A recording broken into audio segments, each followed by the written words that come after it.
Hi everyone, welcome back to your third session in Introduction to Computers. Today we're going to continue teaching you about computer basics. So my name is Pragna once again, and my favorite animal is a horse. And along with computer basics, I can teach you guys all the core subjects. Sai, and my favorite animal is a koala. Other than computer basics, I can help assist you in all the core subjects and animation. Hi, my name is Zanvi, and my favorite animal is a tiger, and I can also help with your core subjects. Hi, my name is Katie, and my favorite animal is a cow. And aside from computer basics, I can also tutor in math and graphic design. So, in today's session, we'll be talking about emails and options in email. So, composing an email part one. First, type mail.google.com in the search bar, and it will take you to a login page. In this login page, you will use your Gmail and password. Once in the Gmail app, you'll find a button called Compose in the top left corner. This will open up a draft where you can type your email. The picture on the right shows the pop-up. Addressing the email. When you're beginning your email, there's two ways to start, formal and informal. Formal includes dear and the name of the person you're sending to, and then informal includes hi and hello. To end off your email, there are also two ways. Again, formal and informal. You can either use sincerely or regards with your name after for formal, or you can use thanks, see you soon, following your name for informal. If you look at the picture, you'll see more formal greetings and informal greetings. Composing an email part two. At the top, click on to and type the email you're sending it to. Then click on subject and type any subject. In this case, we chose email. Then in the big box, type hi, how are you, just like in the image. As you can see, we used an informal greeting because we used hi. And to end it off, we used from.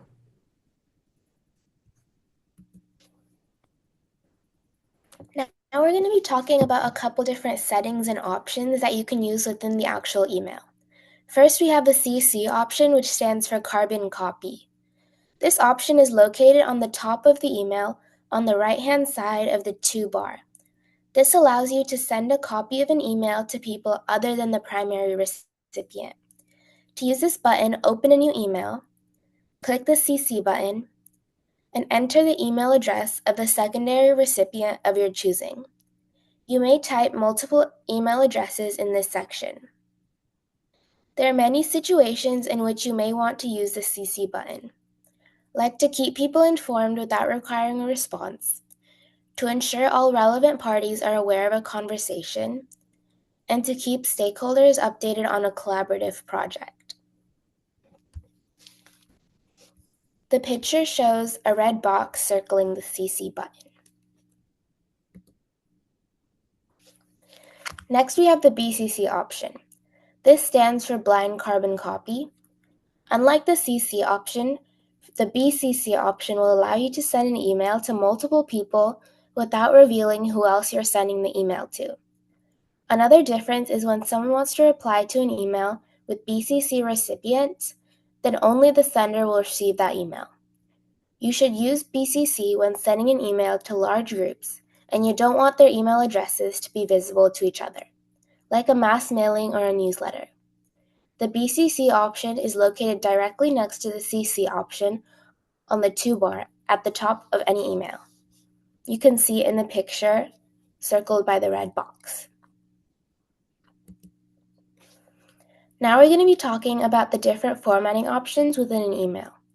These options appear when you click the uppercase A button on the bottom of the screen next to the Send button.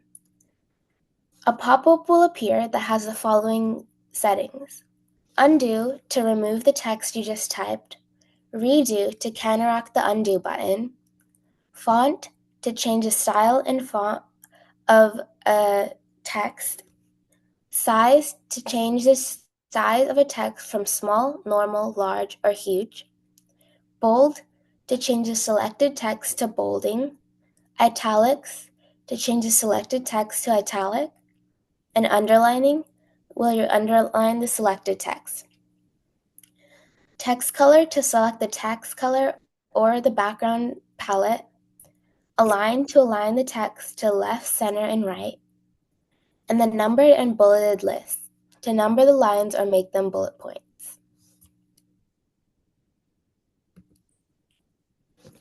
A very important option within an email is the attached file option.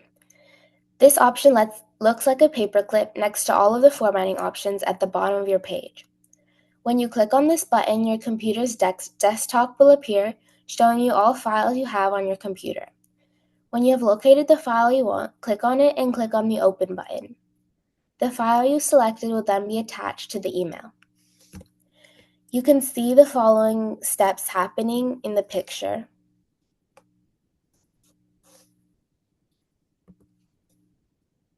Another email option you can have is the insert link option. And this is to give the recipient a link without giving them the entire link address. So the first step to do this is to click the insert link icon, which is the icon right of the paper clip looking icon, which Pragna just talked about. Second, you want to select the text that you want the link to be displayed as, such as link here or click here. Third, copy the link you want to add and click apply. The link will then be inserted. And the steps to do this and the picture to do that is on the right. The next email option is to insert an emoji. Emojis are faces and objects you can type in an email or message to convey an emotion. First, click the emoji icon, which is the smiling face icon. Then click the emoji that you want to be displayed, and you can scroll down to find more emojis. You're not only limited to the top ones. The emoji will then be inserted once you click on it. Another email option is using the file using Drive. First, you need to make sure you're logged in to your Google account, as we've discussed in the last class. Next, click on the Insert File using Drive icon, which is the icon that kind of looks like a triangle. Next, select the file or document you want to be inserted from your Google Drive, and if it is empty, then that means that you haven't created any documents or files in your Google Drive. Finally, select Add as a link or Add as an attachment option, and the selected file will either be added as a link or as an attachment. Next, I'll talk about the actions you can take after receiving an email. One option you can select is the archive. This will move emails out of the inbox and into the all mail folder. You can also mark messages as read or unread to decrease confusion. Next, you can move an email to a folder, which moves the email to an existing folder, or you can create a new one. You can also snooze emails, which makes it sent at a later time. The adding to task option is used to create a task from an email.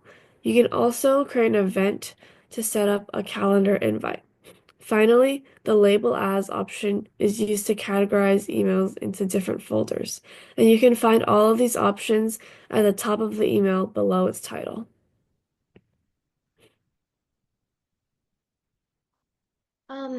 Just like when you receive a letter in the mail, you would also reply to an online letter, which is an email. And to reply, you can click on either reply or reply all. below the message. You can reply all by clicking the three dots in the top right of the email window. Reply opens a response to the sender only, to the original sender only, and not to the other options in the CC or BCC that Pregna mentioned. Click on the reply arrow at the top of the email in order to reply. Reply all opens a response to all recipients included in the original email. This includes the original sender, everyone listed in the CC and BCC place. In order to reply to all, click on the drop-down arrow next to the reply button and select reply all. Steps to reply in Gmail. Open up the email you want to reply to. Click on either reply or reply all below the message and type in your reply. Then click send. Some other options in Gmail is forward, print, and delete. Download. The forwarding option in Gmail allows users to automatically forward incoming emails to another email address. Print HTML message prints the email in HTML format. The download message, this will allow you to download the email into your computer. Downloading emails are used to archive, share, or access specific files or emails offline. This means if you don't have internet, you can still access these emails if you download them. How to look for scam emails. Scam emails, also known as phishing emails, have something in common with regular emails. By knowing these similarities and differences between them, we can help you stay safe and protect yourself against scammers. First thing that scam emails will do is they will ask you for your personal information, including bank information and different passwords for accounts.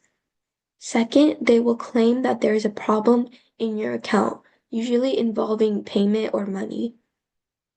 For example, they'll say something like, "We're having trouble with your current billing information. Please enter the information to get the account updated." 3, they offer free things such as free coupons, free money, prizes, etc. Number 4, the email asks the user to log in and click on the attachment immediately. Number 5, the email is urgent and is required immediate attention. The email might contain misspellings or grammar errors, and it might use an unfamiliar greeting.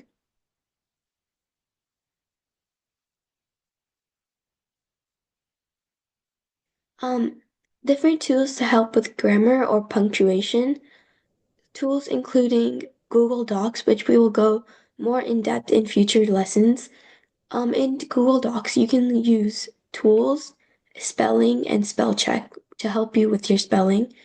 Websites such as Grammarly, Spinbot, Quillbot Grammar Check can also help you with your grammar and also spelling.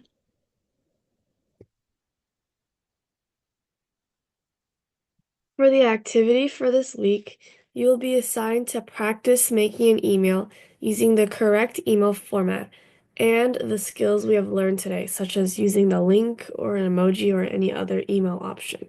And you'll send this email either to the Ignited Minds email or to your teacher's email. And an example of a strong email would be, "Dear students," as a greeting. "We are so excited to teach you about the different aspects of a computer. We hope you enjoy the lesson." Link of Ignited Minds website here. And to link the website, I use the link in email option as we've discussed in this class. And then to sign off, I would say, "Sincerely, tutors from Ignited Minds." And you can read the example here on the screen. So that was the homework activity for everyone. You can finish that over the week before our next lesson. We covered all the information pretty quickly, so are there any questions that anyone has?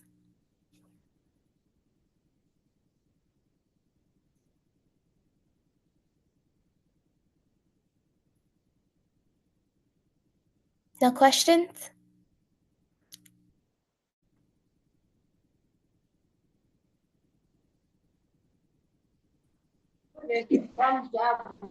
No. No? Okay, so you caught up with everything. Are you guys following along on your side?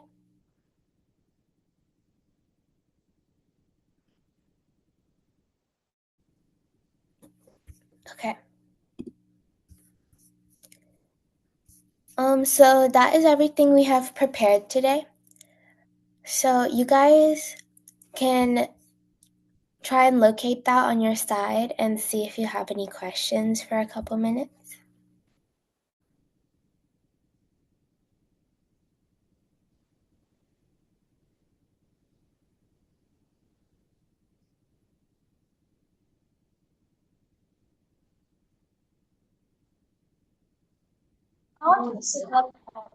Okay.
Okay, guys, thank you so much for listening to your third session in your Ignite Minds tutoring journey. So if you guys have any questions in the future, feel free to have your teachers reach out to us. And you can also go to the Ignite Minds website if you have any questions, because we learned how to do that in the last class, if any of you guys remember. So that will be all for today's session. We hope you guys had fun.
Guys, feel free to log off the session.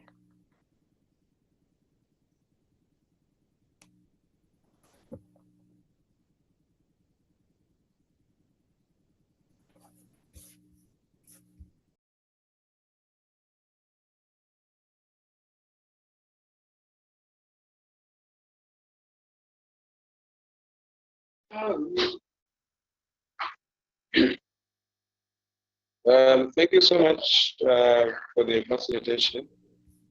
I Yeah. hope the class learners enjoyed the lesson. But the next session we'll be able to discuss. We anticipate to have exams next week because the first week of February. So we'll be able to discuss whether we should still have classes during the holiday. See how this. Thank you so much. Yeah, for sure. Just let us know whenever you guys are free. Yeah, sure. We'll get organized and then the platform. Okay. Thank you. Okay, thank you. Yes,